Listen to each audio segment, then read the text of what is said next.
All right, welcome everyone. It's great to see such a large crowd already on a Thursday, and we look forward to having even more of our delegates tomorrow and on Saturday. So my name is Camille Lapierre, and I am the AUSIT New South Wales branch chair. So I'm also part of the organising committee of this wonderful 36th AUSIT National Conference, and I would like to give you a big welcome. So I would like to also briefly thank our sponsors. Now, I will leave that part to our wonderful National President, Angelo Berbotto, who will be able to do much more justice to their wonderful support. So with that being said, I am just here to give you a little bit of housekeeping before we run into our sessions. So some of the housekeeping that's important: if we have any emergency, we have the evacuation point, which is outside. So if you go outside the building where you entered, we go towards the left, and you'll be able to go underneath the building towards the grass area. So that will be our assembly point if we had the event of an emergency, which obviously we don't wish for. I would like to also mention, if you need the bathrooms, they are located outside the building. So the access is from the courtyard. If you look at the entrance point, towards the left is the women's, and towards the right we have the men's. You have seen, obviously, our registration booth at the front. If you need to find our AUSIT info booth, this is in the courtyard towards your left when you exit the building. This is also where we're going to have the lost and found if there's any property that is lost during the run of this conference. I would also like to briefly mention that we have a wonderful cohort of volunteers, many of whom you have already met when you did your registration. They will be identified throughout the conference, usually with a wonderful blue sash. So if you need any help, please just identify the people with the blue sash, and they will be more than happy to help. Otherwise, you will also see a range of people that have these little buttons. So these little buttons are people of the National Council, branch committees, or from the organising committee of this conference. So if you have any question or any issue, feel free to reach out to any of those members, so blue sash or the little buttons, and we'll be more than happy to help. We also have afterwards the welcome cocktail, so that is happening after the events in this room. Now, if you are registered for the welcome cocktail, then we will be going together after the end of these sessions. So that's at the Doncaster Hotel, and we'll be walking together from here. So now, without further ado, I would like to welcome Aunty Lola Ryan, who is a Darawal woman from the Aboriginal community of La Perouse, and who will officiate our welcome to country. Aunty Lola Ryan is also an Aboriginal health worker within the Child and Family Health in the South East Sydney Local Health District, and she has been doing that for over 17 years. So we are very proud to have Aunty Lola Ryan. Thank you.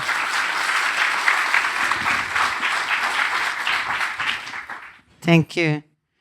Nagabi Nagan Aunty Lola. Nai Daryl Gully, Nuranang, Nalamanang, Nai Bidigo, Gamma Maringai, Darawalanga.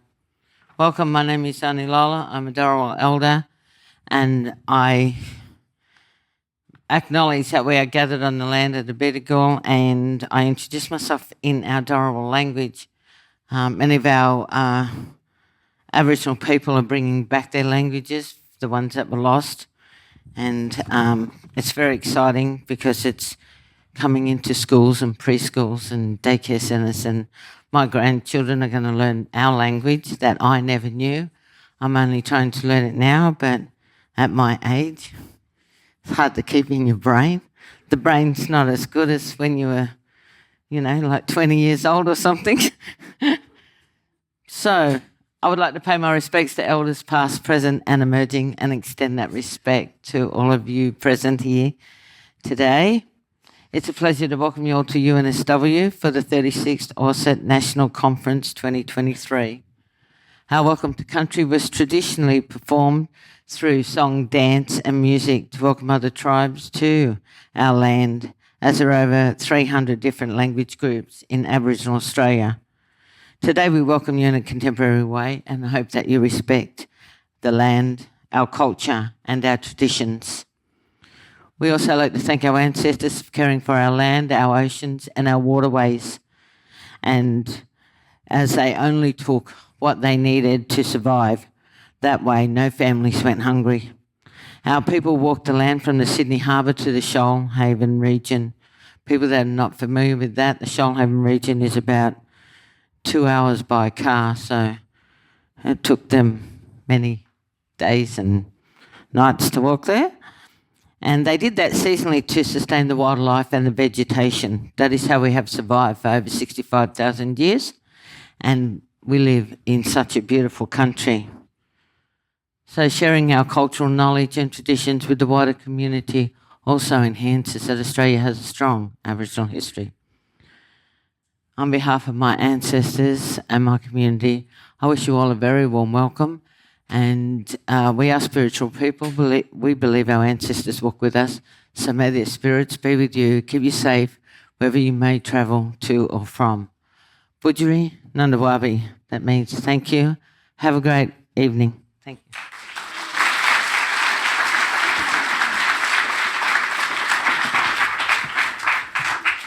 Thank you very much, Aunty Lola Ryan. We were, I think, all very aware nowadays that we walk on the land of the Aboriginal people. And I would like to also pay my respects to the Bedegal people, who are the traditional owners of the land on which we are gathered here at UNSW. And I would like to also acknowledge any Aboriginal or Torres Strait Islanders people who are here with us today.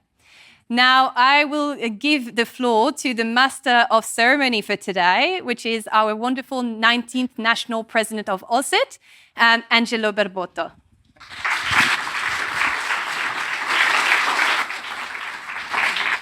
Thank you.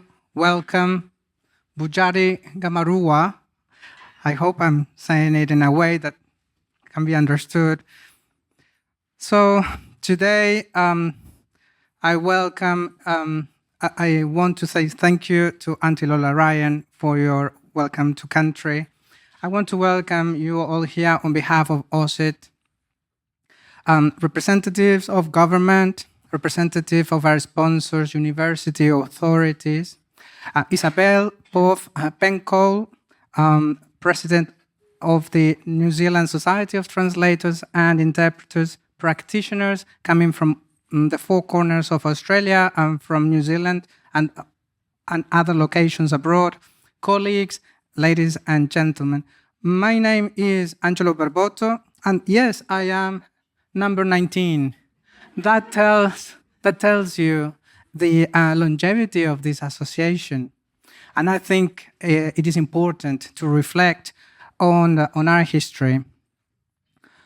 Before we focus on this conference, I would like to formally thank our Queensland colleagues who organized a wonderful 35th National Conference last year. And I don't think we have thanked them enough for that effort. So to Nancy Guevara and the team, thank you very much.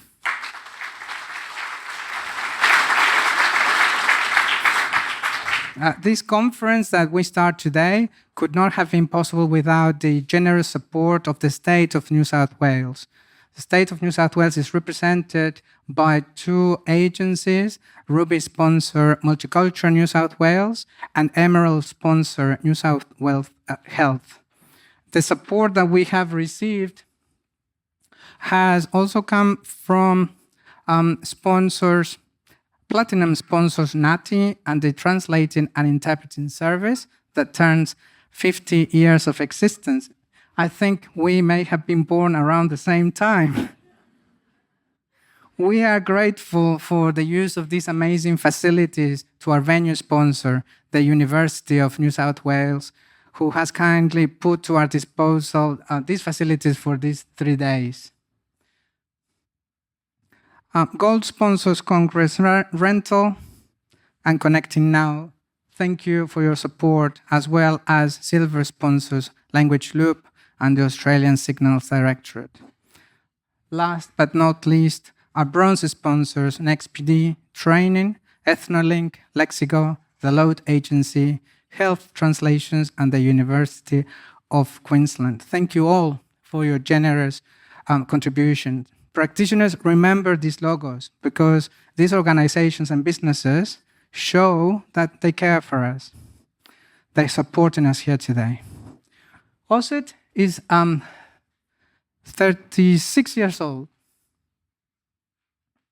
And in the introduction to the 2012 publication, Jubilation 25, edited by Anna Maria Arnal and Adolfo Gentile, Adolfo wrote the following, which I quote: "The landscape of professional associations in Australia before the setting up of AUSIT in 1987 was that in most states there was at least one interpreter or translator association. In some states, more than one. And there were also some specific associations relating to single areas of work. For example, the hospital interpreters in Victoria had organized themselves into an association. The transition to one Australia-wide association set up essentially as a system of federated chapters was not an easy one. Much time was spent arguing the pros and cons of having a single association. In the end, almost all the existing associations decided to dissolve and become the association we have today. The association was born through the work and financial support of NAATI, which facilitated a conference in Canberra where the constitution was agreed to and the institute set up. Today, as I start by paying tribute to those that came before us and have helped build AUSIT. Some of the people in that initial meeting in 1987 are here today. They are pillars of our professional community. I have mentioned Adolfo Gentile and Anna Maria Arnal. They're still playing a role in our association. And so are some past presidents of AUSIT, and I'd like, when I name them, I would like for them to stand up. Marta Barani was a president in 97 to 99. Marta is here.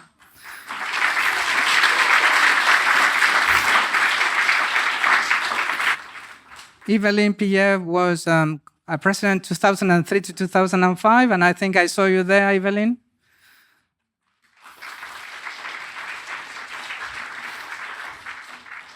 Chris Poole, I haven't seen you, Chris, but I think you're here.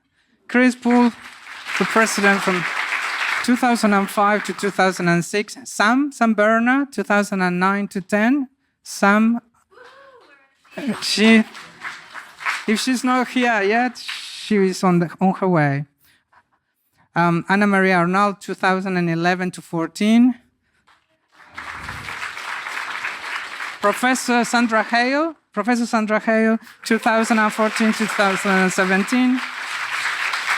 And Associate Professor Erica Gonzalez, 2019 to 2022.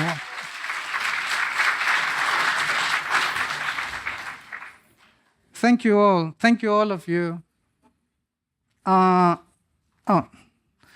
Thank you all of you because you have given of your time, talent, and service to this association, but you're not the only one, because this association relies on the work of many volunteers. And I also want to acknowledge some people who have been around AUSIT for a long time, and they have done a tremendous work. And I only mention them because I met them this year, like David Connor, Terry Cheshire, Barbara McGilvray, Medal of the Order of Australia, Magdalena Rowan, Dr. Jim Clavach, David Deck, and of course there's many, many more. And this conference is an opportunity for the younger generation of practitioners to meet these individuals and hopefully learn from their stories so that they get inspired to take AUSIT to the 40th, 50th, 60th National Conference and beyond. It is with sadness that I also wanted to tell you about the death of Dr. Hattari. He is a person that did a lot for multicultural in New South Wales, for multiculturality in New South Wales. Yeah, Harinath. So, as you can see, I cannot multitask. My hand is doing something and my mouth something else.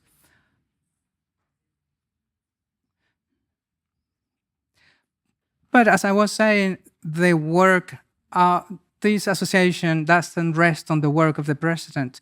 There is a national council and there are countless volunteers. So I want you to meet my national council because many of them don't receive the recognition they should.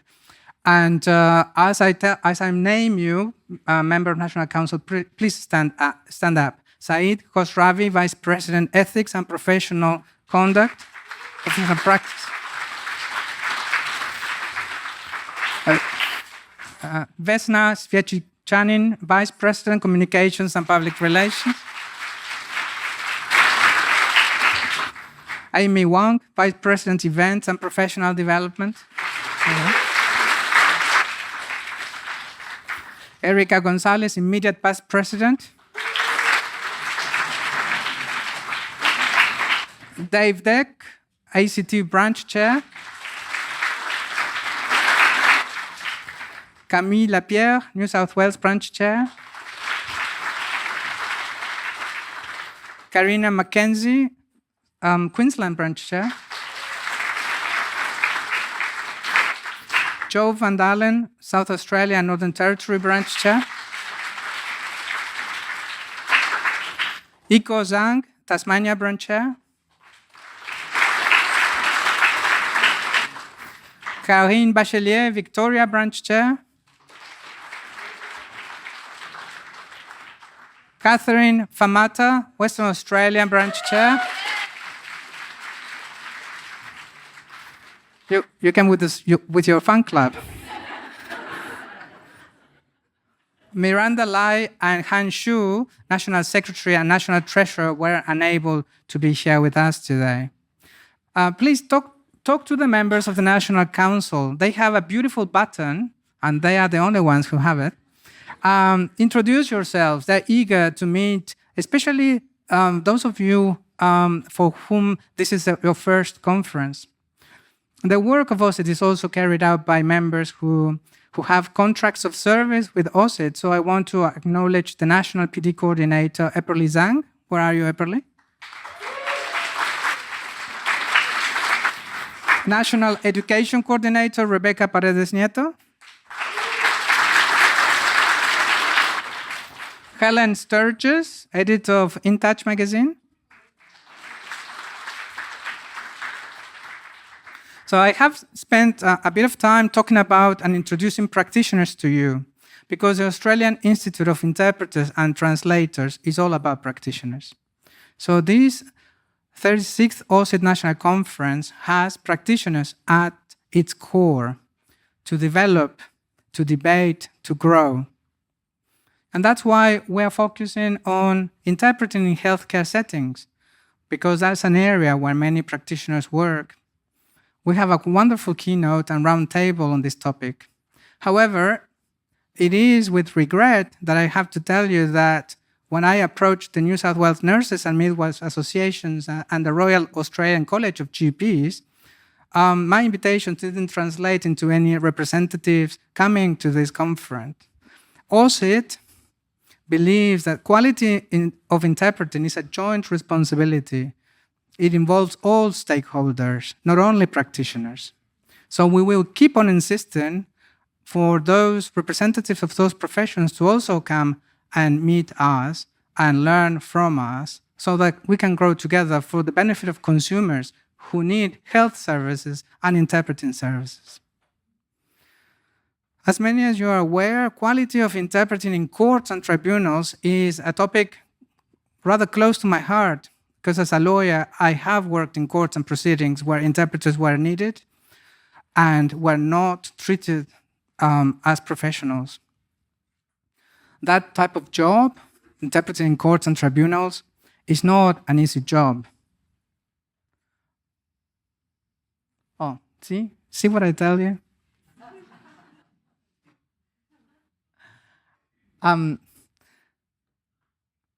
it's not an easy job because interpreters sometimes are treated unfairly, tactically used as a scapegoat by some lawyers.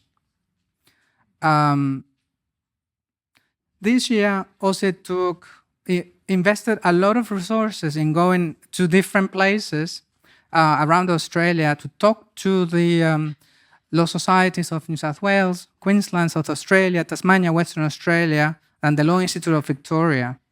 Unfortunately, the Law Society of the ACT and the Law Society of the Northern Territories never answered my emails. So I hope that if there are people from those two places, if you can give me the right email, because obviously mine never, I want to believe they never got to the addressee. Although I'm grateful to the institutions that I mentioned for opening their doors to AUSIT, I cannot but regret that a very little association like ours has to use its own resources to educate well-established professions like the legal professions. So I look forward to the day when working with interpreters will be a feature in the CPD calendar of all the lawyers around Australia. Even better, when it becomes a subject in the law schools of the universities of Australia.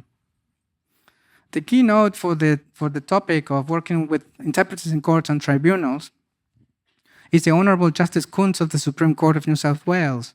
And we also have Deputy Chief Magistrate Tsavdaridis as part of the roundtable. So I am hopeful that at least in this state, we are forging relationships with people who are in key positions to help us implement the recommended national standards. Another topic we're developing in this conference is one that came to us, sadly, through the COVID pandemic, because the COVID pandemic showed the cracks in some community translation practices. And this was compounded by the use of machine translation and AI technology, but by people who are translators themselves. And they naively believed that Google Translate could do the job of a certified or recognized practitioner. So these are the areas that Dr. Erica Gonzalez, as keynote speaker, and the ensuing roundtable will tackle. The main ideas behind this conference are building bridges and strengthening alliances. And the work we are doing in the areas of health and legal interpreting, as well as community translation, contain examples of building and strengthening. And I want to thank you all, the speakers who are given of your time, talents, and skills to do this, to build and strengthen. But there is no work done without the practitioners, and that's why sustainability is such a big part of this conference as well. For me, sustainability is the big one this year. Look around here in this room. What is the average age of the practitioner?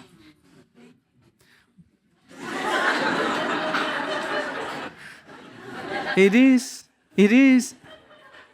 yeah, either we laugh or we cry. So yes, it's good that we're laughing about it. But the issue is that it is hard to attract new talent. Why is that? This is what we are going to be exploring in this conference.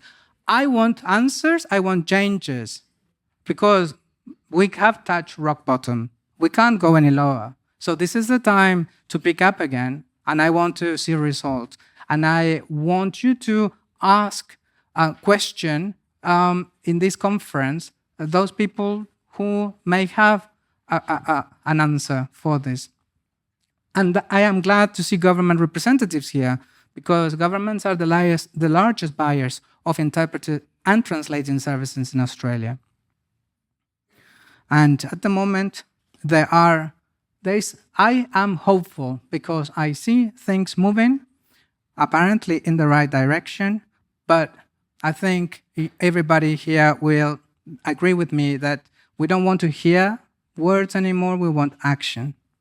So we're looking forward to hearing from you, government, about your plans to improve this, because we'll help you improve it.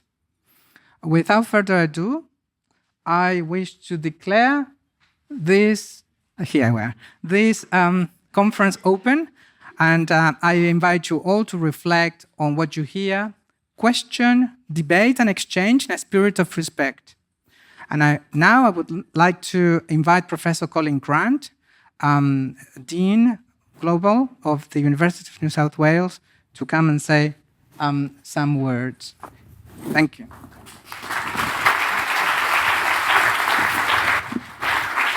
Thank you very much. Thank you. Can I just check that I flicked the switch appropriately and you can hear me up? Yes, great. Thank you. Thanks so much for the warm welcome. I have some surprises up my sleeve, and I'm delighted to be part of the young guard in this event.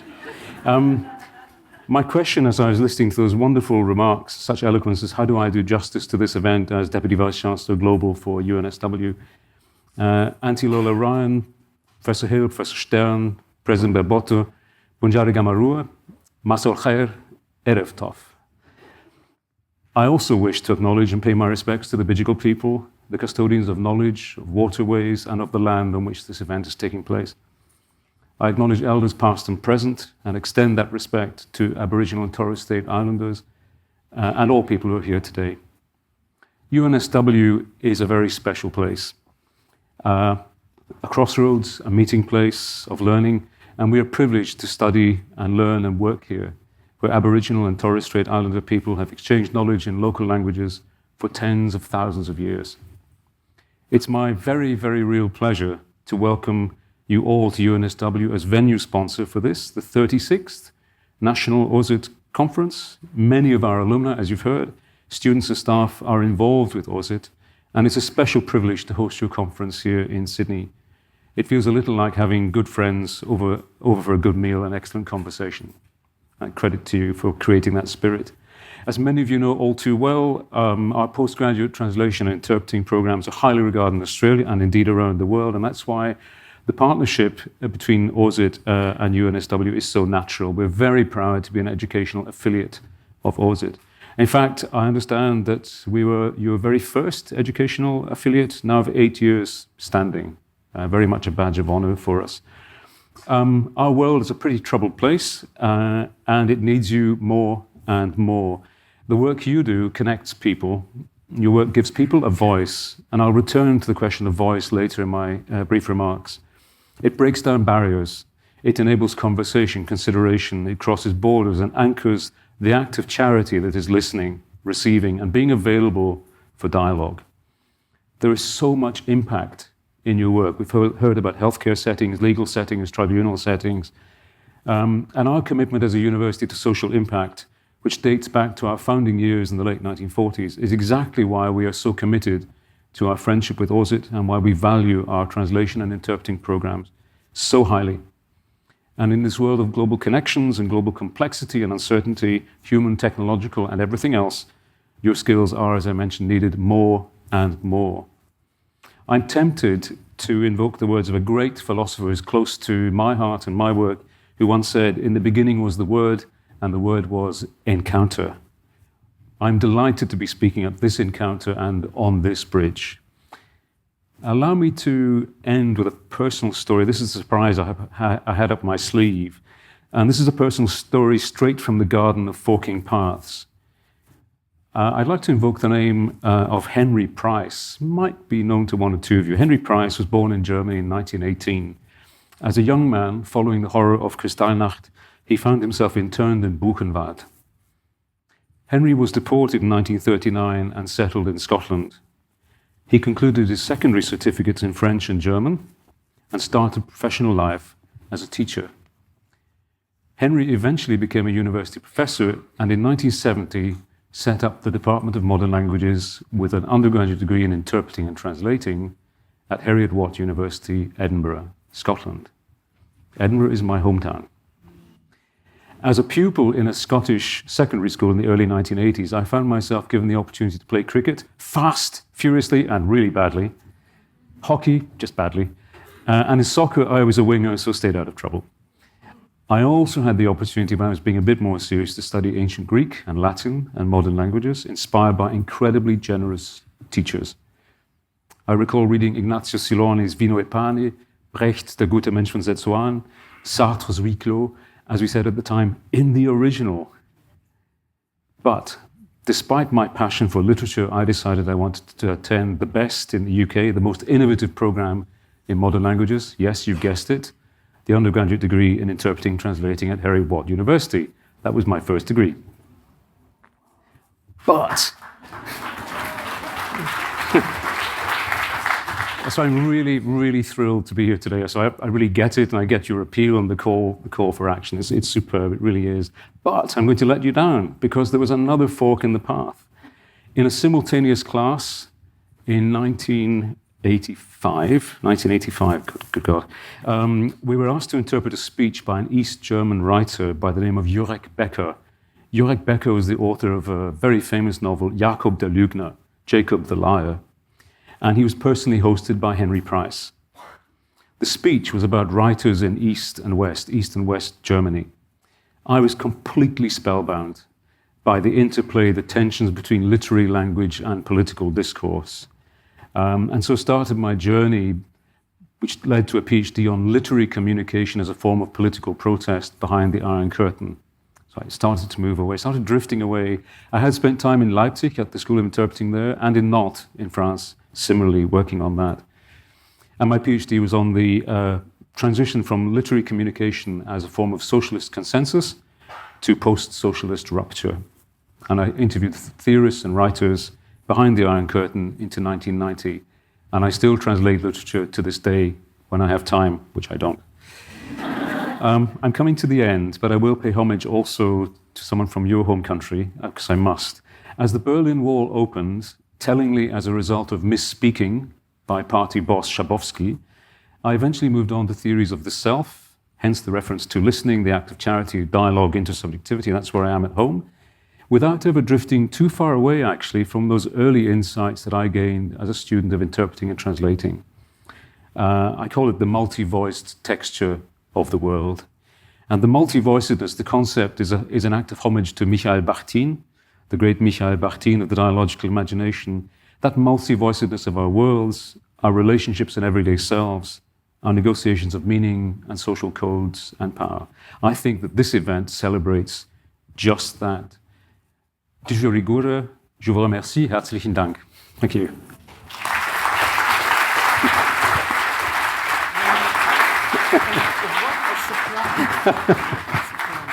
Thank you. Thank you, Colin. And you know, we're not an ageist organization. If you, at any time after you retire or you don't like being Vice-Chancellor anymore, you want to go back to your roots and do interpreting, you know, we're always welcome to have you. Every year, thank you again for your words. Every year, since 1992, we hold the Jill Blewett Memorial Lecture to pay tribute to a pioneer of our profession. Eminent speakers have enlightened us at these lectures. Today, we're going to hear from Rob Aurbach. Rob is a lawyer, highly experienced regulator, and a consultant in making complex governmental systems work better. He has worked in 11 different jurisdictions, spanning 4 distinct cultures, which allowed him to work with interpreters in legal and diplomatic contexts. Rob conducted a recent survey in conjunction with the University of Queensland that involved NAATI-credentialled interpreters in Queensland. This survey documented concerns about the sustainability of the profession, and the survey attracted attention across Australia and led to his engagement with leaders in interpreting and government in the states and territories, as well as in the Commonwealth.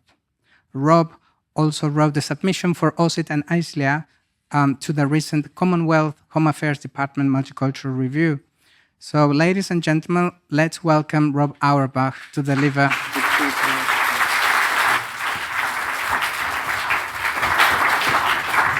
Thank you.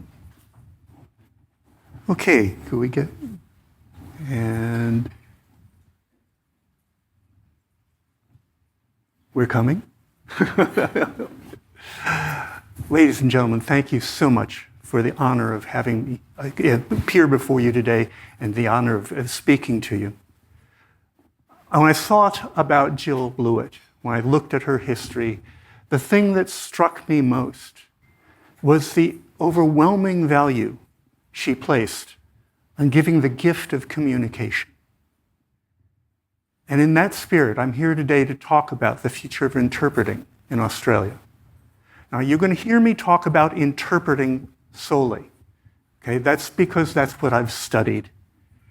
I think, though, that you will find that my remarks also have impact and effectiveness with respect to translators as well. So I'm hoping that it will benefit all of you.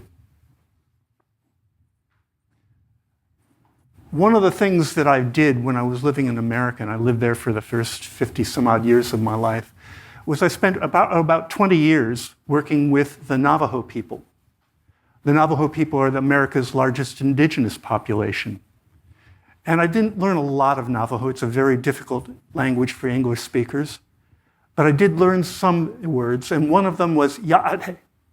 Ya'ate is a greeting, but a very special greeting. It is a greeting that is only used to respected elders, teachers, and leaders. And roughly translated, it means, I'm here, and I'm ready to listen to the words that you have for me.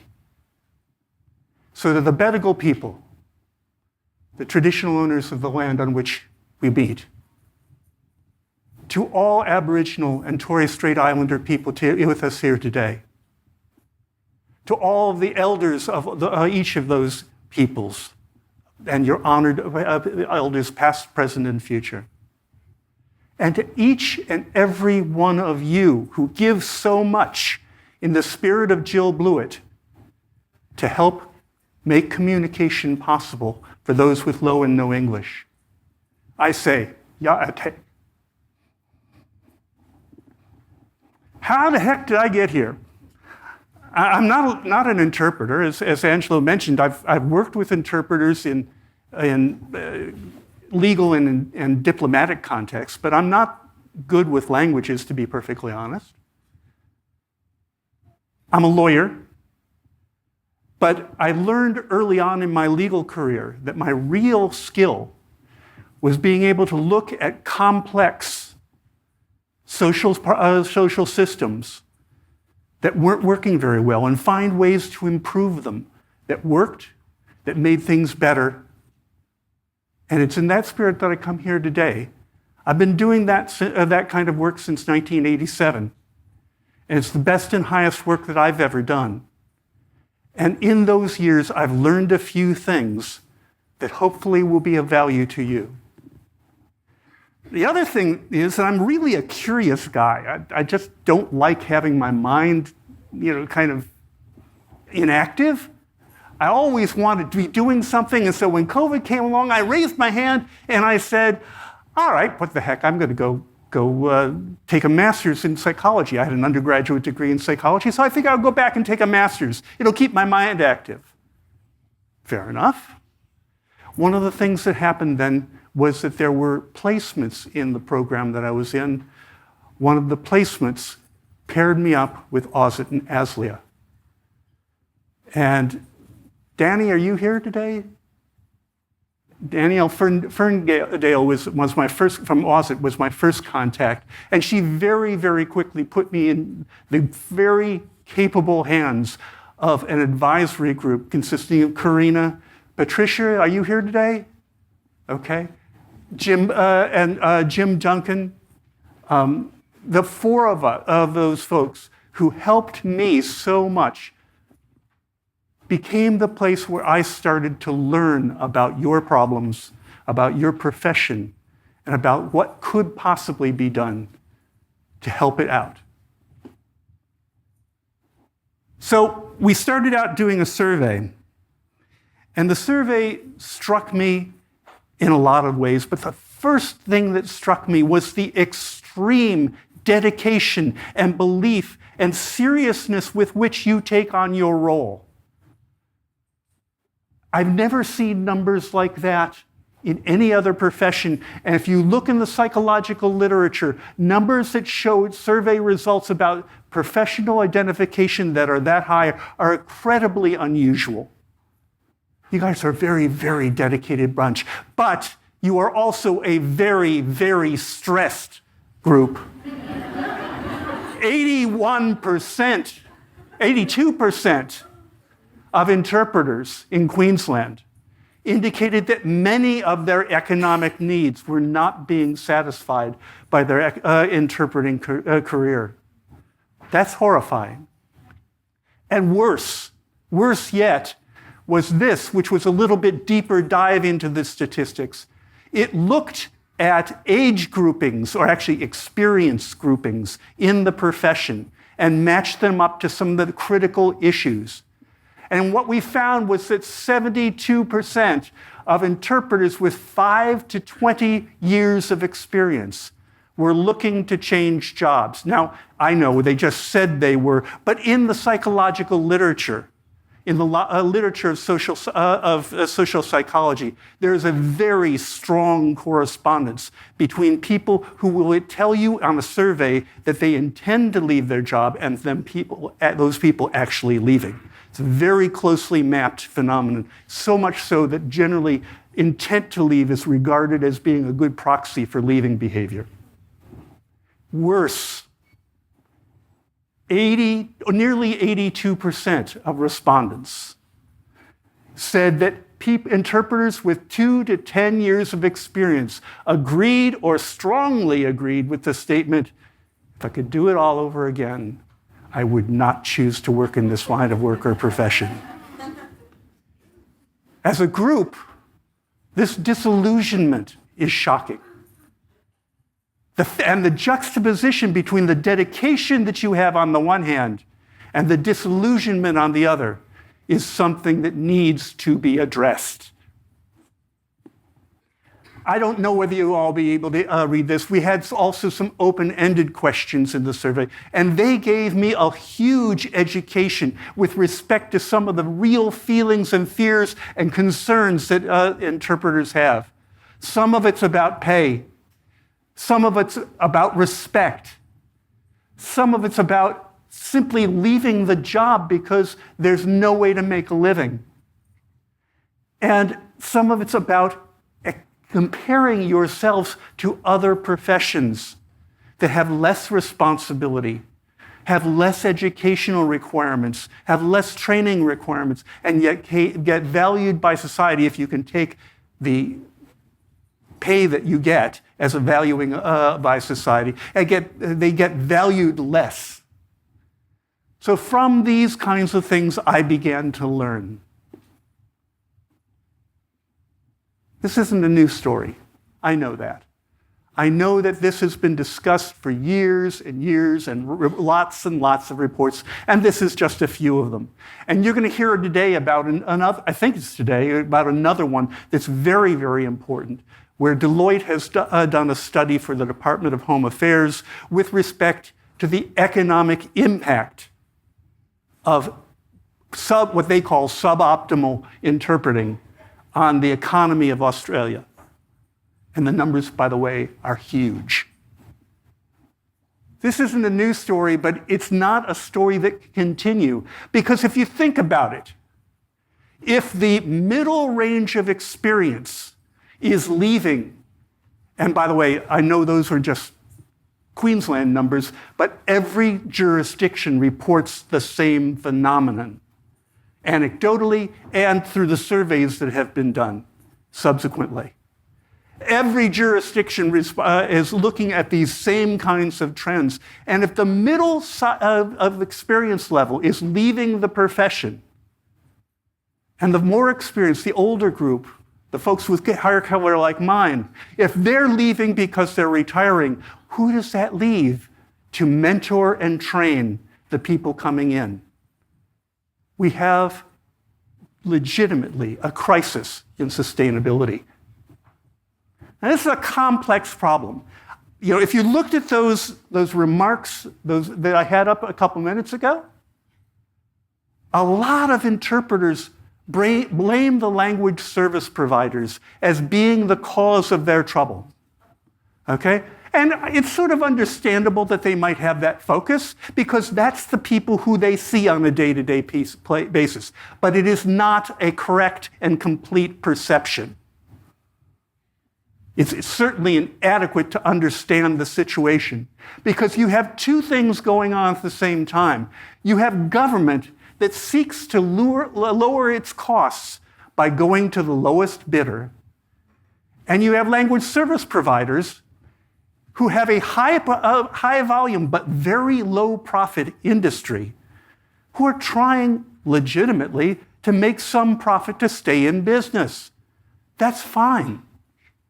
The trouble is when you see this combination, and I've seen this combination over and over and over again in numerous jurisdictions, in numerous contexts, what you get is always a race to the bottom. And here the depiction is the interpreters in the middle of the sandwich being squeezed.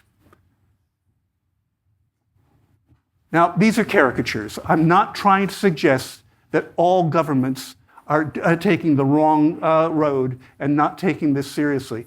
One government that comes to mind is the government of Northern Territory, which was the only government when I did my interviewing of various jurisdictions to come out and say that they regarded interpreting as a critical service.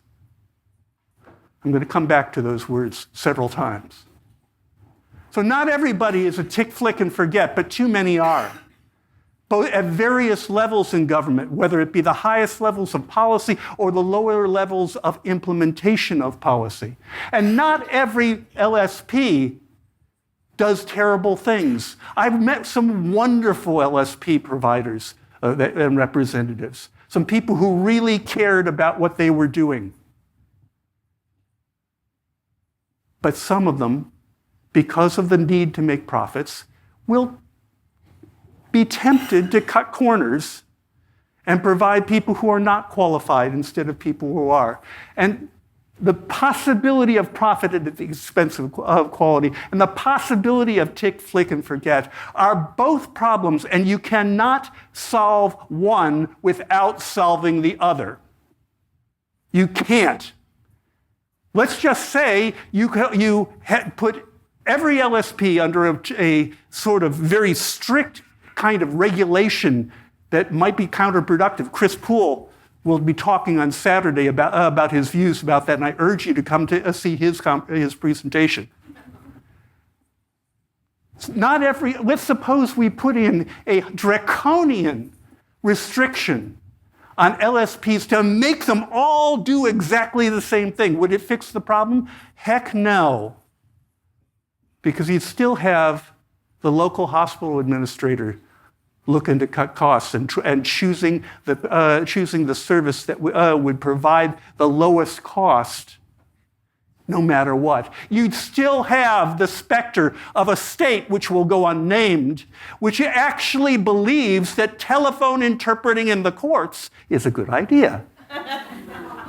Sorry, folks, I've litigated with working with interpreters, and having telephonic interpretation in a court is not a good idea. Okay? So you can't do one without the other. They have to be looked at hand in hand. And I urge you not to get focused on either side of the equation, but to look at both. And most importantly, when we fashion a solution, to fashion a solution with both at the table, because both have important things to say and important services to provide. Now, it's an interesting thing. I said, okay, I'll just look around Australia and see who's doing it really well. Funny thing. Nobody could tell me what all the states were doing. Nobody. So I did my own research. I interviewed 32 separate people. I noticed some of them here in the audience. And if you're here and you're one of the people who I interviewed, thank you very much for educating me, for helping me understand. But if I get any of this wrong, blame me, not them, okay? Because I may have misunderstood. We only were doing it telephonically or remote. This map of Australia shows us a couple things that are of some interest here. It shows that there are 3 different main styles, if you will, of how language services are provided. You have states like Queensland, Western Australia, ACT, and Tassie, who entirely outsource the provision of language services to private contractors. You have the Northern Territory that outsources nothing. They do not believe in outsourcing. If they can't fulfill something, they'll give it to TIS and pay for TIS's services, but they don't outsource. And then you have New South Wales, Victoria, and South Australia that have sort of a mixture. New South Wales has a couple of different entities in government that provide services in competition with private LSPs. South Australia has a governmental entity. And Victoria has not a governmental entity, but a governmental enterprise that functions in competition with language service providers. Now, add to that, not all of you are subject to the same labor rules. The CE up there represents casual employees, and that's the majority position in Australia, but not the exclusive position. ACT and Tassie have a mixture of both casual employees and independent contractors, and Victoria still works entirely on independent contractors. I also found out that the funding mechanisms, or actually rather the awards, if you will, the way of specifying what the charges that are provided the remuneration rather, that's provided to interpreters are different. In Queensland and Western Australia, there are governmental entities that put out essentially a large offering, a standing offer of agreement, or I forget what it is, a term that Western Australia uses, but they have a similar thing put out by the Department of Finance, if I remember correctly. Yeah, I'm getting a yes head for that, okay. And similarly, in New South Wales, there are a couple different labor awards that govern the remuneration that is paid to people. But in Northern Territory, the state governs what's paid to interpreters, and they do it in a very interesting way. They rate the interpreters in their state personnel system, and I'm going to talk more about that in a little bit. The rest of the world, although Australia, however, has nothing going on that causes any kind of uniformity through the state with respect to remuneration. Add to that 3 of the states, Western Australia, which was the first, and then Northern Territory and South Australia, have Aboriginal interpreting services. These services are very, very interesting entities and well worth your attention. They tend to be very protective and very supportive of the people who are working in those environments. They tend, as a general rule, to help build their capacity. And perhaps the most important thing is that each of the Aboriginal interpreting services reported to me that they make an attempt to match the qualifications of a particular interpreter to a particular job, which is a tremendously important thing that I've not seen anywhere else particularly. And finally, of course, we've got TIS, which is the overall backup plan, essentially, for most of the kinds of interpreting things in Australia. So it took a fair bit of effort to get this. Angelo, as your president, now has the map. He has the spreadsheet of descriptions. And if I have made a mistake, please come tell me sometime today or tomorrow, because I'd like to make sure I make the corrections so that AUSIT has the correct information. Now, you look at that and you say, well, which state's best? The answer is, on what criteria are you asking? Okay? Well, I mean, Northern Territory says that they believe interpreting is a critical service, and I laud them for that, and they do some things very, very well as a result. South Australia has probably the most thorough oversight of the quality of services and of the ability to feed back to the system when things are going wrong of any of the systems that I encountered. New South Wales has some very interesting virtues with the way that they organize their service provision. In fact, every state has something that they do right, but it would be a tremendous mistake in my experience, to try to pick up a system in any one place and drop it into another. That almost never works. And in Australia, it's particularly true because every single time you try to do it, and we've seen it in Australia on a number of subjects, and they've all failed rather badly, every time they run into the fact that you've got different kinds of things happening in the state, which makes the transfer virtually impossible. The states aren't starting from the same place. They don't have the same resources, and all the other reasons that are up there. So please don't get tempted to look at one and say, oh, well, we've got to do it that way.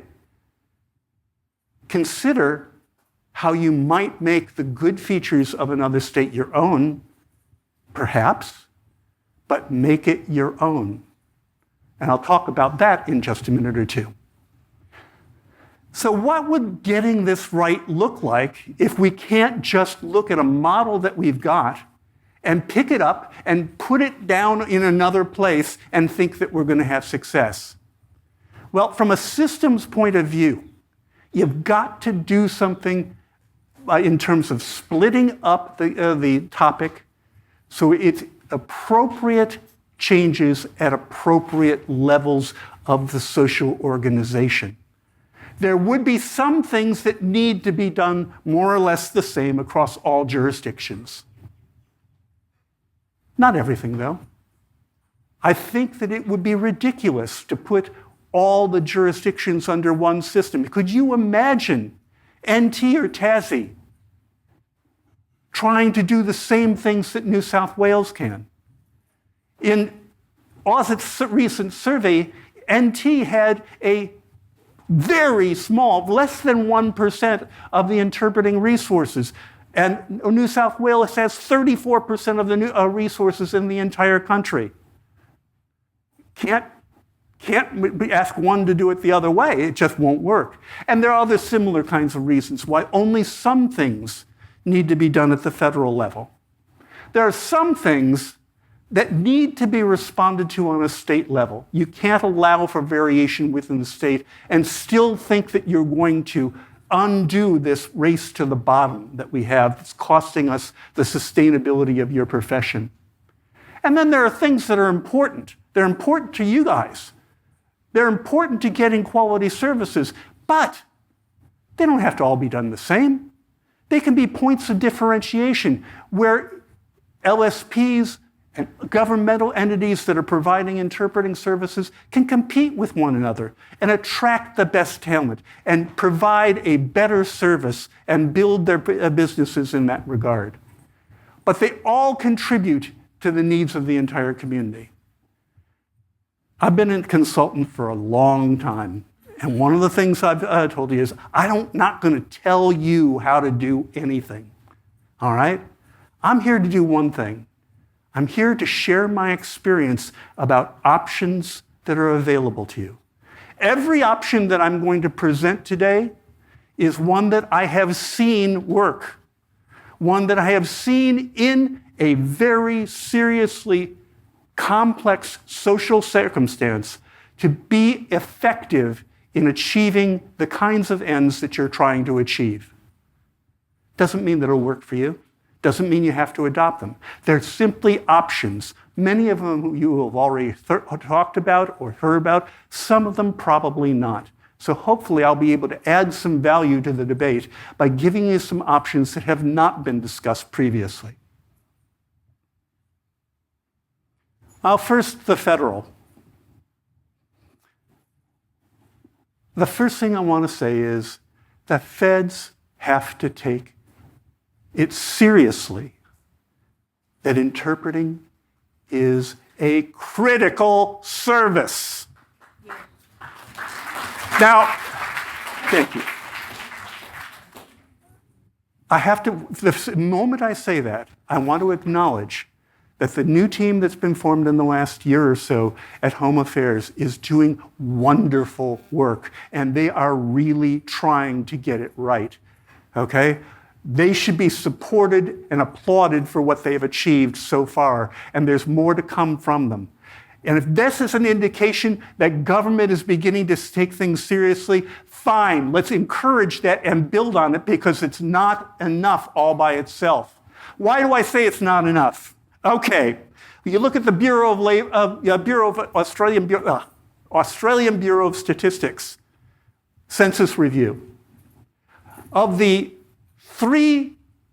top three growth over the last 10 years for sources of immigration, they are in order: India, China, and Nepal. Okay, that's where our immigrants are, the growth in our immigration is coming. There are about 150,000 Nepalese people living in Australia. The principal languages of Nepal are Nepali and, I hope I'm getting this correct, Mathali. If you look at the AUSIT survey, there's no mention among the respondents of Nepali or Mathali among the languages that are covered. Well, that doesn't sound like we've been taking immigration very seriously. Let's look at it again, a little deeper. India is the greatest source of growth. If you look at in the AUSIT survey, there are 5 people who identify as speaking Punjabi, and 5 people who identify as speaking Hindi, and there may be overlap between them. It may be only speaking of 5 people in total, or maybe 10, I don't know. I don't know where it lies. But they are the largest increase in immigration over the last 10 years, and the resources are not building along with it. Let's look at Western Australia. Western Australia, according to the Australian Bureau of Statistics, has the highest concentration of people who were born overseas of any state. And according to the AUSIT survey, only 10% of interpreters live there. Clearly, if you were taking this seriously, at a minimum, you would coordinate, you would coordinate the immigration policy with your distribution of resources. You would provide training funds to make it happen so that the people you were bringing in had in place, at the place where they were going to go, the services that they needed to be able to communicate. Clearly, that has not historically happened, or we wouldn't be in this situation right now. So good on the Department of Home Affairs. Immigration policy folks need to be coordinating with other parts of government. And look at what Home Affairs has had to do over the last year. They've been out furiously collecting data. They've collected data from Deloitte. They've collected data from their own survey. Why? Because the federal government doesn't have data. If you don't have data, how are you supposed to coordinate policy and fact? I mean, there's an old saw that you can't manage what you can't measure. Well, we can't measure anything that's going on in interpreting right now because people have been asleep at the wheel with regard to the need to collect data in that regard. Now, the next suggestion I have is not a particularly new one, and I want to be very careful about how I describe this. First, let me say that I'm not speaking here of NAATI. And there's a reason for it. I have the greatest of respect for NAATI. One of my advisory group was a branch chair of NAATI. I've learned a tremendous amount from them. But not every state and not every program requires NAATI certification. And we need to have a big enough umbrella that we can bring all of us together and work as one to fix the problems that we have. But it seems reasonably clear to me that it is important that when a doctor or a lawyer is dealing with someone who's providing interpretive services, that they know whether or not the person they're dealing with is a qualified person upon whom they can reasonably rely, or someone with whom they have to take extra care to make sure. Because think about it. In health, there is no medical history that's accurate. There is no diagnosis that is robust. There is no informed consent to treatment that is reliable. And there is no opportunity to get treatment compliance but for the services of you all in this room. But for the services of an interpreter, it just doesn't happen. There is no justice in the courts for people with low and no English, but for you all. This is a critical issue. It is one upon which we cannot afford to allow the present conditions to go on. Now, Chris will speak on Saturday, and we've had a real honest debate about this, and I appreciate the debate. We talk about whether or not this is a good idea or a bad idea. I have seen it work, and so have you. Every single doctor, nurse, therapist that you deal with has been registered by the Australian Healthcare Professionals Registration Authority, AHPRA. Okay? You can't call yourself a doctor, a nurse, a psychologist, or a therapist, but for AHPRA passing on your credentials. I'm not trying to punish the people who don't have credentials. I'm not trying to whip them or take them to task. I don't care, really. I want to make sure that that doctor or judge knows whether the communication that they're having is reliable or not reliable. If that happens, then we got a chance. AHPRA as a model, or even as a location, is a good idea. The various court associations are a possibility, but I would prefer to have it be done nationally, and that apparatus already exists. It's well developed and well defined and appropriately funded for the job that it does. Also, by the way, if that happened, there would be people from this room who sit on the board of directors or on the particular committee involved, and pass on whether or not that they're doing it right. So there would be oversight of the process and oversight of the ability to get it right without being punitive. As I say, this isn't necessarily my idea, but it is a good one, and I've seen it work in a number of circumstances analogous to this one.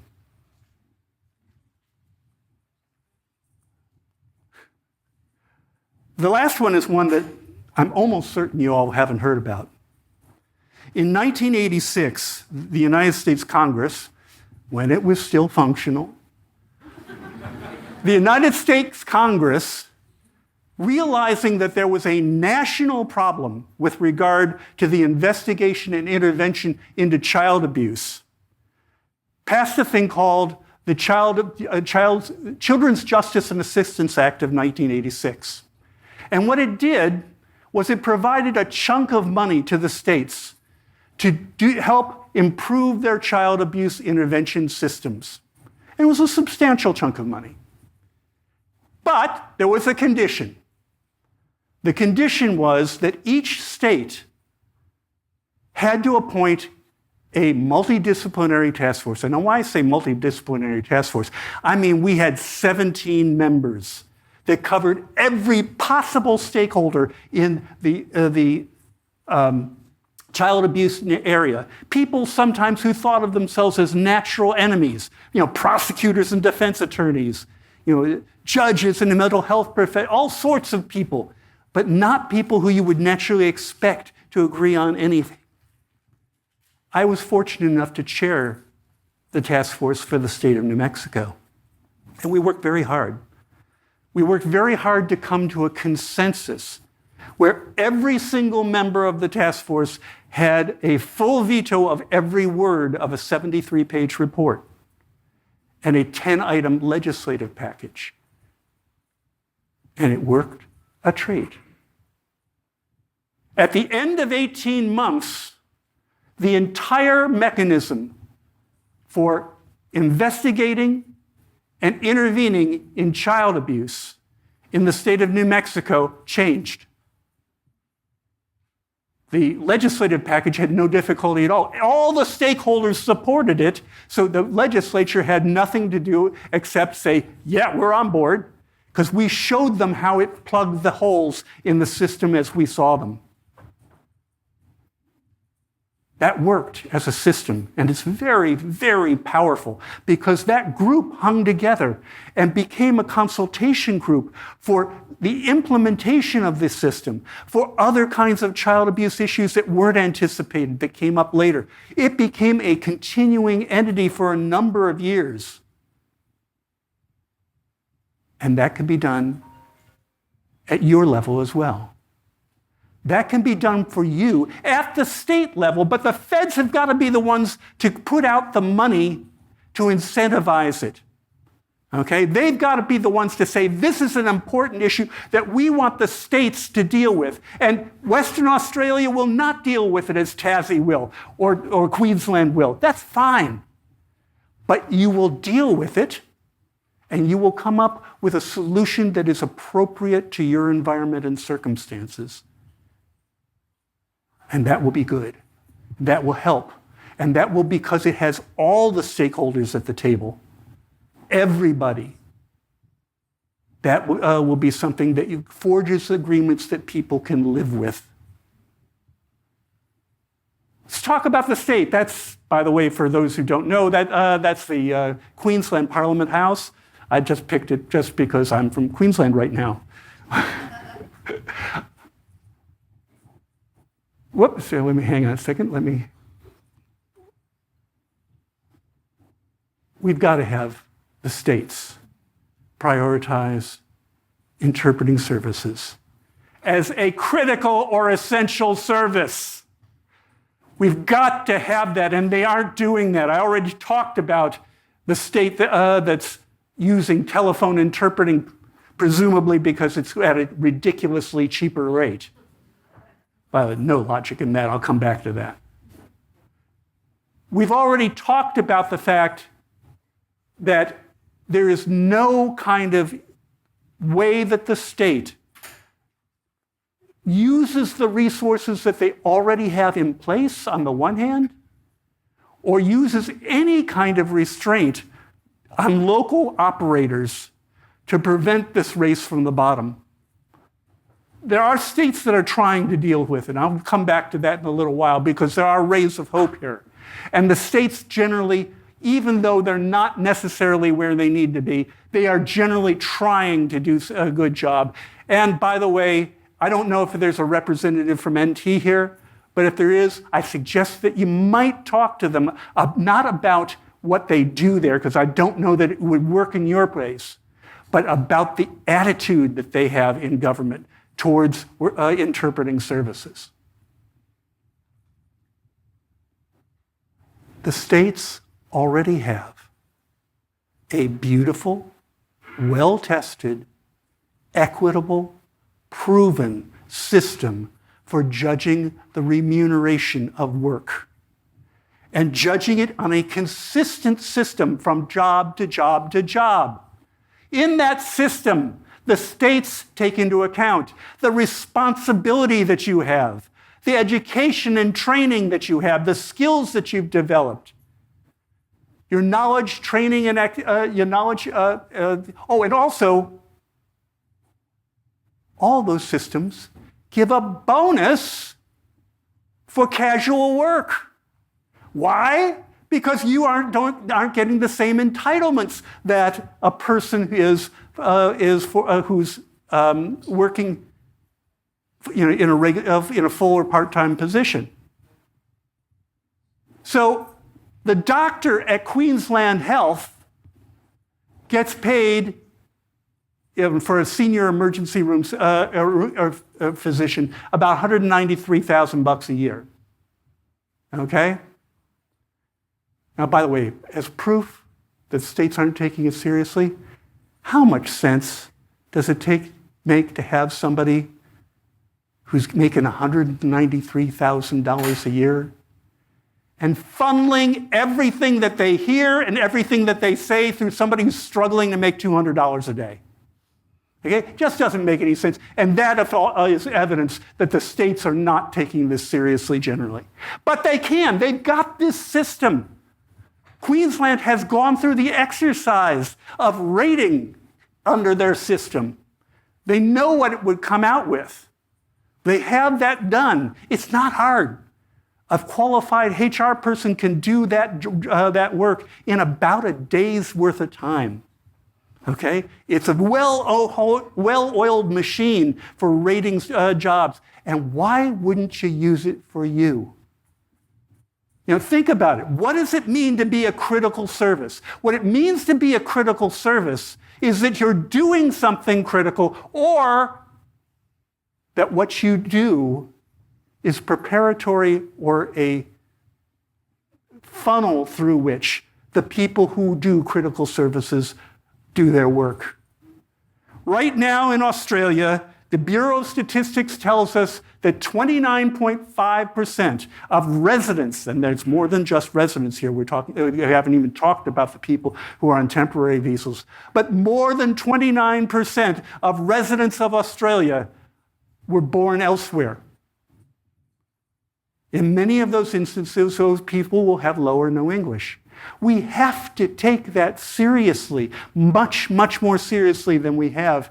And one of the ways that we can take it seriously is by rating the responsibility that you have. Because if you get it wrong in a medical setting, people could die.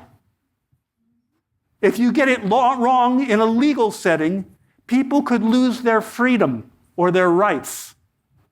You have a huge amount of responsibility, and you undertake it with grace and joy and the love of what you do. But it should be legitimately compensated at the same rate that government compensates the other things that it regards as critical functions, on the same scale, with some equity between different jobs, taking into account all the factors that are built into that system so that you would get an equitable pay for the work that you do.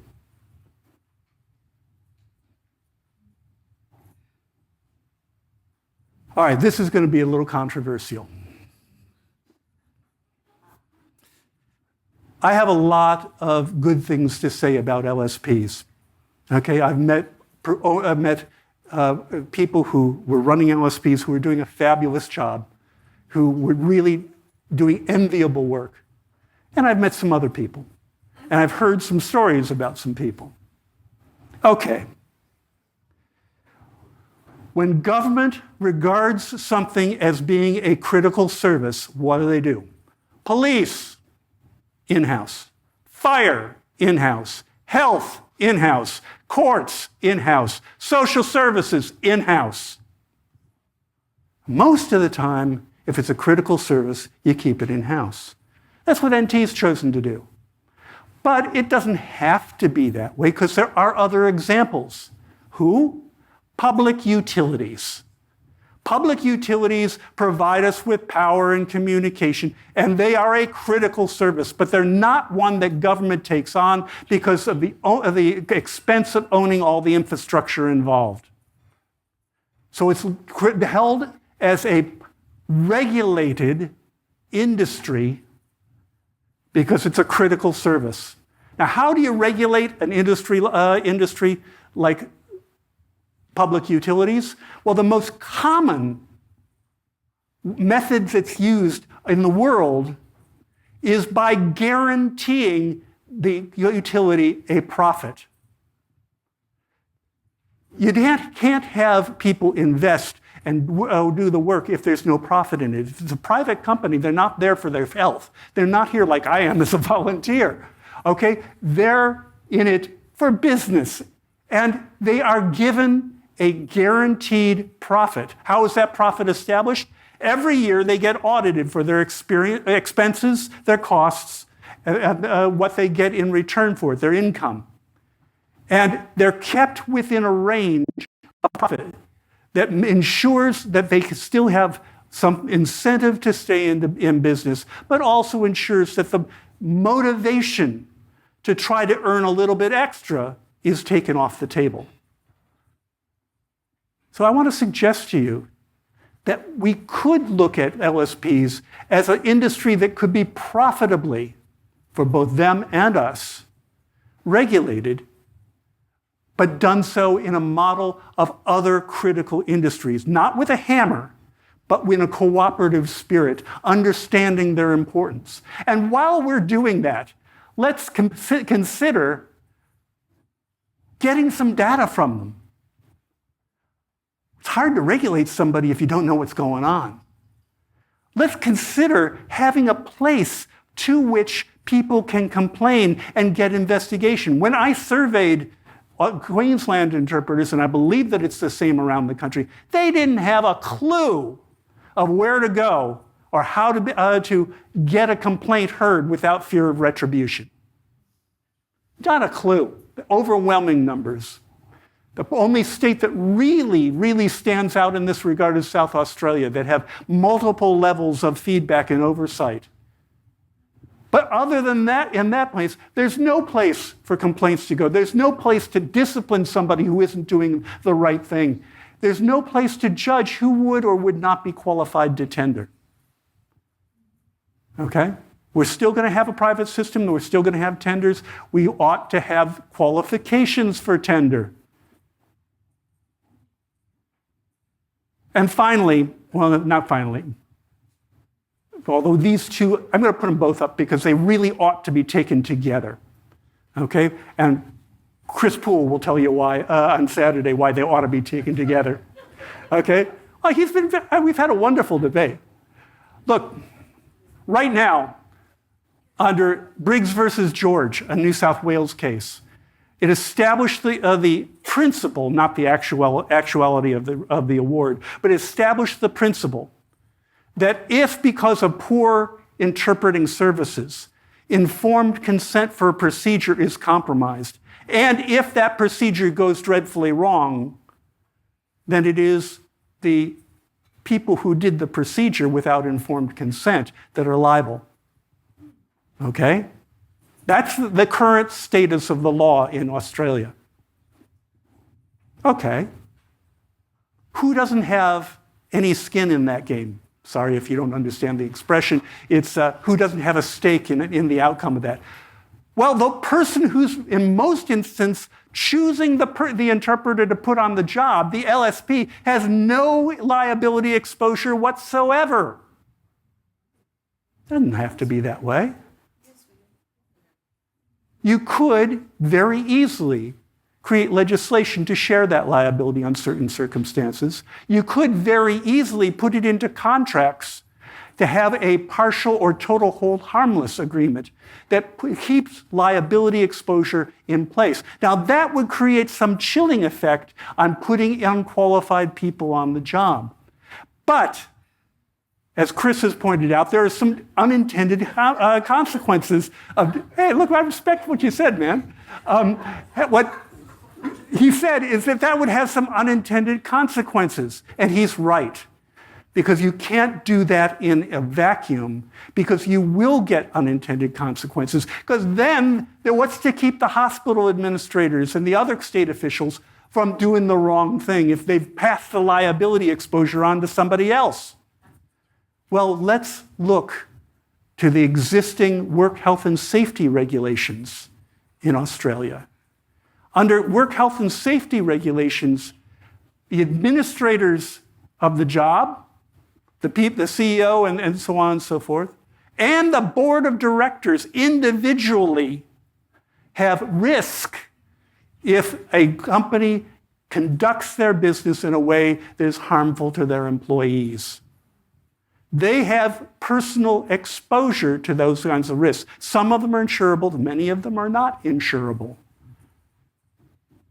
If we have hospital administrators and the board of a hospital personally accountable for what happens bad when bad interpretation takes place, do you think that they'll be encouraging the clerk who's making the call to look for the lowest possible price? I don't think so. I think it'll have a substantial chilling effect on that kind of bad behavior. Finally, there's a group of possibilities that I know mean a lot to you that are things that we don't really have to, from a systemic perspective, have uniformity on, but these are really things that various LSPs and governmental entities might consider to offer as part of what they do. The first is a matter of respect. One of the things that really struck me about the Aboriginal interpreting services in Australia is the respect that they have for the people who provide the work. One of the things that really struck me is how much they care about their people and believe what their people are doing is a critical thing. And if they respect as a critical service, then you would see general LSPs doing a series of things. You would look at minimum engagement times. There are several states that have them. They vary all over the place. I could have put that up on the map. Angelo has that data that I gathered if you want to get it from him. But they're all over the map. They vary quite widely.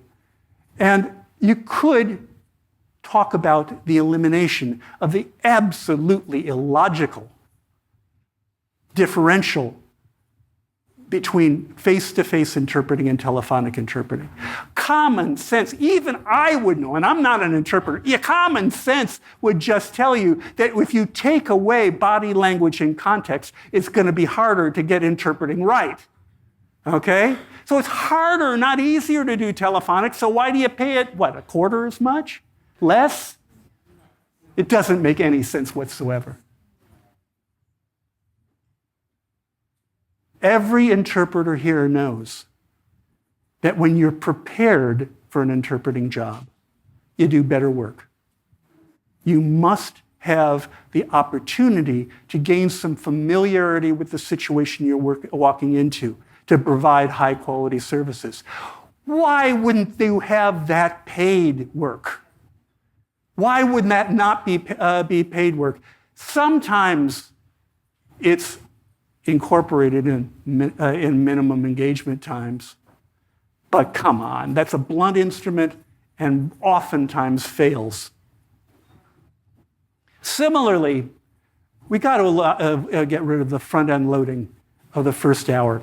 If I could talk about one comment that came up more often than any of the comments in our survey, in the open-ended questions, it was the complaint that Queensland and a number of other states, not every place, the first hour is paid at a substantially higher rate than second and subsequent hours. Okay, a couple people here are not familiar with that practice. Well, the complaint is, wait a minute, our services are just as good the second hour as they were the first hour. That doesn't make any sense. Well, folks, actually, that's not the intent at all. In procurement, that's called front-end loading of expense. Okay? You're getting paid exactly the same rate for interpreting the first hour as you are in the second hour, but the extra component in the first hour is supposed to give you compensation for your travel, your parking, your petrol, and so on and so forth, your waiting time. It's a blunt instrument. It doesn't work. It's inadequate for a purpose. And most of all, it causes despair in a profession that is already teetering on the brink. Let's get rid of it. Compensation for travel at state rates. Look, folks, if we took this seriously, then why is it more critical for a, I don't know, agricultural inspector to get paid to travel to a particular location to do his work than for you to get paid to get compensated for going to do your work? It doesn't make any sense. They're both functions that the government thinks are important to do. The government compensates at standard rates that are adjusted periodically based on economic conditions for that travel. Why would you not get the same compensation at the same schedule as the state? If you're not running a hospital that has 100% occupancy of its parking lot, then setting aside parking devoted for interpreters costs you nothing. And it saves the interpreter time looking for a parking spot, lots of money, because hospital parking is ridiculously overpriced, and makes your life more difficult and more untenable. Similarly, if you're not running a facility that's operating at 100% capacity, it costs you nothing to give interpreters a safe place to wait. Apart from the illnesses and disease that you get exposed to in general hospital waiting rooms, and apart from the possibility of violence or other kinds of confrontation that you might have in a court setting. These are basic work health and safety situations, folks. And by the way, coming back to what I said before about the legal liability, where are some things that we might do to get the attention of the public, to get the attention of state and federal officials? And one of the things is not because I'm a lawyer, I don't wish this on anybody, because it's a horrible thing. But how long will it be before some enterprising lawyer figures out that these work health and safety violations that you're susceptible to are worthy of a class action? How long will it be before an enterprising lawyer figures out that the people who have been harmed by poor translation, either in the courts or in the hospitals, need representation? They need the voice that they have not had, and they need some compensation for that. How long will it be before it gets to the media because somebody died or somebody who was innocent went in prison? Okay? These are people who have contributed tremendously to Australian society, yet they suffer in silence. Part of our job is to help them have a voice, and help them get these situations fixed. And by the way, I want to make sure I get this one correct, because I don't want to suggest that court procedures or medical triaging should be compromised. Medical triaging happens when cases of different severity or imminence of danger are given priority over ones that are less danger.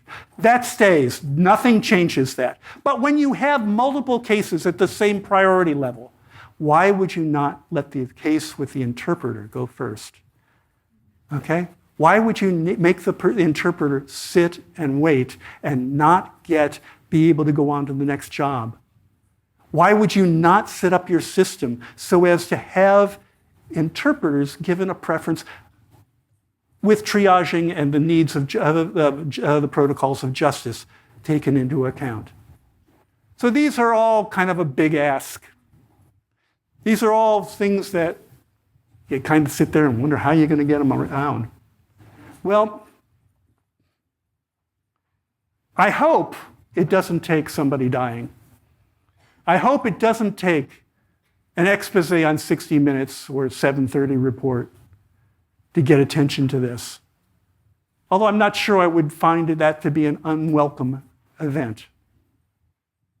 I hope that the way that the US went with tobacco, by having a series of class action lawsuits that brought big tobacco to its knees and got attention to the need to regulate tobacco usage, isn't the way that Australia has to go to get attention to these things. I'm hopeful that Home Affairs has already done some really, really important work here. One of the things that they've done is commission a report that you will hear about at this conference. And what they say is that the economic cost of what they call suboptimal interpreting in Australia is staggeringly large. It's a huge number as a drain on our economy. That might get some attention. I want to look at other things that Home Affairs is doing. The multicultural review that they've finally started and gotten tremendous amount of input on. And I want to acknowledge what some of the states have done as well. Queensland doesn't lead the pack in a lot of things, but Queensland Health right now is doing some really marvelous work in trying to reform a system. And if you have a chance, Angle, are you here? Angle? Yeah, please, if you get a chance, say hello to Angle and talk to him about what Queensland Health is doing to try to improve the situation in Queensland. Victoria is doing a major reform. They say it's about 18 months away. Unfortunately, last week, the Victorian courts came out with a tender for language service providers that expects to give a contract that will extend for 3 to 7 years. I think there's a little problem with coordination. If Victoria is going to do a major reform and they're giving out contracts under existing circumstances, it doesn't sound like things are terribly well coordinated, but there's still action going on there. There's still an attempt. And if you run into anyone here from Northern Territory, talk to them. Because even as good as they are, with the attitude that they have as interpreting as a critical service, even they think there's improvement to be had, and they're undertaking a review of their system right now as we speak. So there are some, and by the way, I apologize if I've left out any states. They just weren't mentioned to me when I talked to the various states officials that you were doing reform. If there's more out there, good on you, okay? If there's not, well, time to catch up.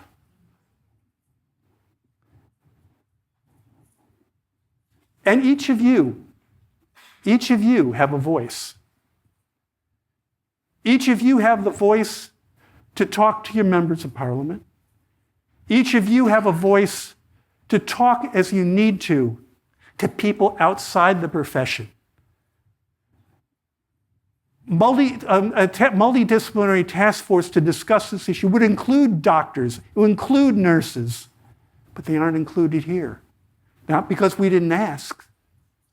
So when you're talking to your doctor and your nurse, talk to them about interpreting. Talk to them about the problems that they have and the problems that you have. Let's start talking to people outside of our own little group about what needs to be done. Because every one of you give the gift of communication, just as Jill Blewett did. And in her memory, helping the people who have no voice be heard on this issue is something that honors her memory and honors this profession. With that, I'd like to thank you for the honor of allowing me to speak to you. This is the culmination, if you will, of 18 months of volunteer work on my part and a deeply moving experience for me.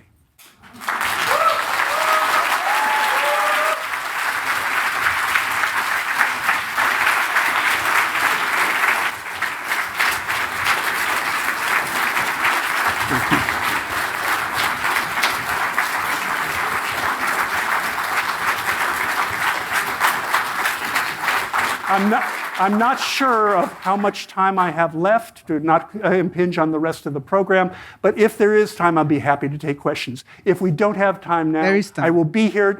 There's time. Or if we don't So- do it now, Yeah. then if you don't feel like doing it in front of the group, grab me at the gala tonight. Grab me tomorrow. I'll be here tomorrow for the sustainability roundtable. We're grabbing you now, Rob. So, who wants to ask the first question? I'm coming around with the microphone. Don't be shy. Yes, Dave. Just a quick observation, Rob. Although I'm in the ACT now, I was in Victoria a few years ago, and when Professionals Australia was doing a lot of work on this, their CEO spoke to the State Treasurer and said, "We calculate that if you provided these services at appropriate levels of remuneration and so forth, it would cost, X million dollars extra on the..."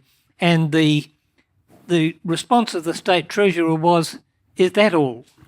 It was a rounding error on the state's total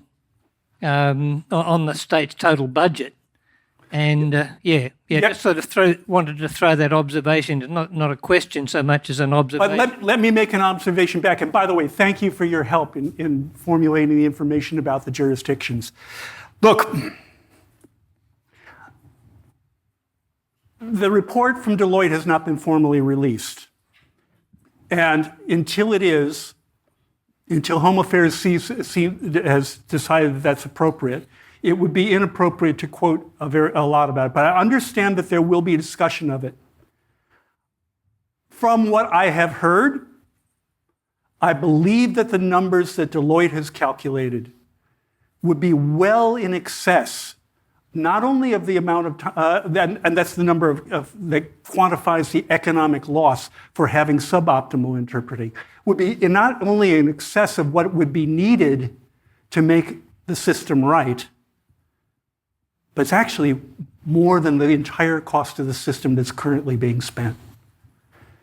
And that is probably the best hope that we have of getting government's attention. So when that report comes out and when that information is spread later in this conference, pay attention, because it's going to be a hell of a good tool for us to use. Thank you. We have another question here and over there as well. We can take 6 questions in total. Well, this won't count. It's not a question. Rob, thanks for the plug. There'll be a slab of... Where am I looking? Be a slab of 4X in your room when you get back there, as agreed. You just like the plug. Thank you very much. Congratulations on your Masters in Psychology.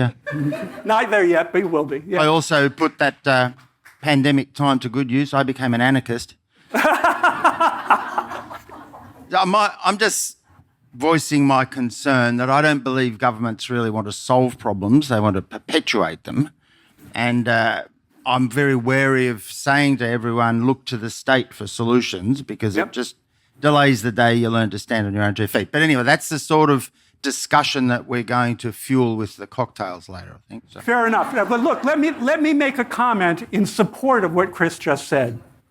In my experience, and I've done a lot of advocacy before state governments, a good day for a state administrator, a good day is when their name doesn't get mentioned to the minister, when they don't have a newspaper article that calls attention to their department, when they can sit in anonymity and do what they've been doing and not have to worry about it. That's a good day for most administrators. And we're asking them to have bad days. It's a tough ask. But what's a worse day? A worse day than us asking them to do something is for the media or the minister to be asking them, why is it that you let this bad thing happen on your watch and didn't do anything? They have been warned. I showed you 5 reports over the last 15 years. They have been warned. AUSIT has done another one. Home Affairs has done another one. We did a little one in Queensland. They've been warned. And if now bad things happen, heads will roll.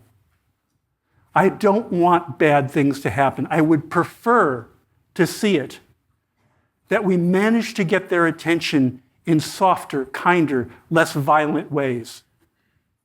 But attention will be had at some point.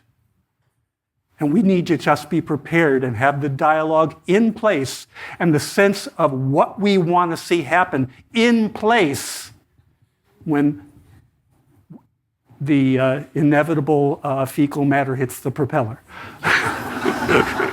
We have another question, Rob. Yep. I can hear you, but the rest of you, the people can't.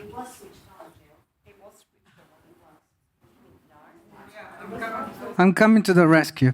You have a gentle in distress is being held. There you go. Okay. Thanks so much, Rob, for a very interesting presentation this afternoon. My name is Jill McCabe, and I'm the CEO of Professionals Australia, and we're the union that represents translators and interpreters. All of you. And what I'm here to tell you today is that we have actually been working incredibly hard over the last 10 years, working with you as the people on the ground. We've been advocating to government on your behalf on all of the issues that Rob has outlined today. It is a complex issue, but you can actually get involved by becoming part of a collective. The collective is power. And with you working with us, we can actually influence government. Trade unions play a really important role. You would have seen that with the changes that are happening at the federal level with the federal IR laws. We can absolutely bring about change. It is industrial change that we need. Only through the changes through our industrial relations system will your terms and conditions and pay improve. So, Rob, all those issues that you've identified, we've been working on for years. And look, I have to say that in my experience, it is often the case that the trade unions are the statesmen at the table. They're the people who have the reality orientation from both sides of business and labor to be able to form solutions that were workable for everyone. So I haven't mentioned the trade unions specifically. That was what I was going to pick you up on today, Rob. But when I talked about multidisciplinary task forces and bringing all the stakeholders under the one roof to discuss the issues, it is clear that the trade unions have to be in that group. They have to be one of the stakeholders in the process. And I'd just like to comment that I started my industrial relations career way back in the late 1980s, and I remember actually working with the nurses' union at the time when nurses weren't recognised as a profession, when nurses didn't have a work value case and were treated very much as carers. And I can tell you that I can see huge similarities between the way that translators and interpreters are considered by governments and other providers and nurses. Nurses rallied together. They joined their union. They took action and they brought about huge change. And now they're one of the best paid professions and they're very well recognised and they are very well paid. I think they still deserve more than what they're getting, but you have the opportunity to do the same thing as the nurses did back in the 1980s. So it's not just about expecting government to change. I've got something to say about LSPs tomorrow, but it is actually about you. And you can join Professionals Australia and we can make a difference and we will make a difference. And we're going to be here throughout the whole conference and I really encourage you to come and talk to us and be part of the change process. Thank you. And by the way, I want to also mention that our speaker will be the representative of Professionals Australia on the Sustainability Roundtable tomorrow, along with several other people. Questions over here? Hi. Hi. Thank you so much for that. I'm here from Aotearoa, New Zealand, and that was really encouraging to hear. I think you pretty much preached to the choir. I don't think probably none of us here in the room would disagree with 99% of what you said. I do have a comment, though, on the point about the qualified interpreters at the top, and not so much that I disagree with it, but maybe as an afterthought, something to add to that is that by saying that, I think there's a danger in making us believe that NAATI accreditation is the end goal and the only thing that matters. And if we look at the literature existing out here, we've seen lots of cases of people who are qualified and who have not been safe to the people that we're meant to be supporting. And that's specifically the case when we're working with people who are traumatized, when we're working with the LGBTQA+ community, when we're working with domestic violence. So we need to really expand the concept of qualified interpreters for language support to not just be a standardized test that we need to pass, but actually what are we striving towards, or what are we trying to get when we're talking about qualified or actually safe language support for the people who actually need our services. Look, I agree completely. I agree completely with the proposition that we need a big tent under which all qualified interpreters, whether that they hold NAATI qualifications or other kinds of reasonably recognizable qualifications, all interpreters who are qualified get to use the term interpreter and practice that. That's why I suggested that it was important that we not use a mechanism for restricting or qualifying somebody to use the word interpreter that left out the state of WA, that left out some of the Aboriginal interpreting programs that would prefer but don't require NAATI certification, left out the same kinds of situations in other jurisdictions. What you said is very correct. We need a big tent, but we still need to guarantee to the people who are relying on the quality of the services that they can rely on the quality. And that will require some very interesting tiptoeing around the very, very excellent work that NAATI does. And the also good work that some of the TAFEs and universities and other institutions that train interpreters do to help in this space. We need a big umbrella, and we need to have but we do need an umbrella, so not to keep people out, but to make the people who are relying on us have the confidence when they should have the confidence, and take extra care when that's not available. Yes? Last question now. This is not a question. My name is Mikoto. I'm Japanese community interpreter. This is not a question but comment. Thank you very much for very good suggestions on parking cost. Recently, I just did police interpreting on public holiday. It was no one come there. I went because Japanese person, he's a victim of sexual assault, so I go. Because somebody needs me, I go. But we don't get paid double. Paid on public holiday, I think police is getting paid double. We don't get paid double. But I still go because somebody needs me. So I think I just wanted to add that. Look, and I think that is emblematic of a really large part of our community interpreting that doesn't get talked about enough. I used to work in law enforcement before I got into workers' compensation. And the work that law enforcement does is heavily dependent on good communication. I've heard story after story of interpreters who could tell me about poor interpretation that resulted in charges or resulted in domestic orders. Ultimately, that resulted in people being incarcerated because they didn't understand what a domestic violence order meant, and they went back to, after the fight was settled, went and lived with their spouse, and then got arrested and put in jail, and it only got sorted out in court.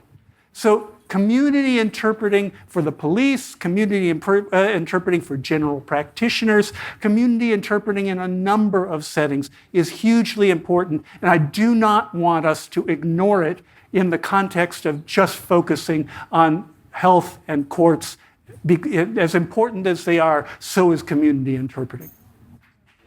Thank you so much, Rob. Thank you so much for your time for the Jill Blewett Lecture.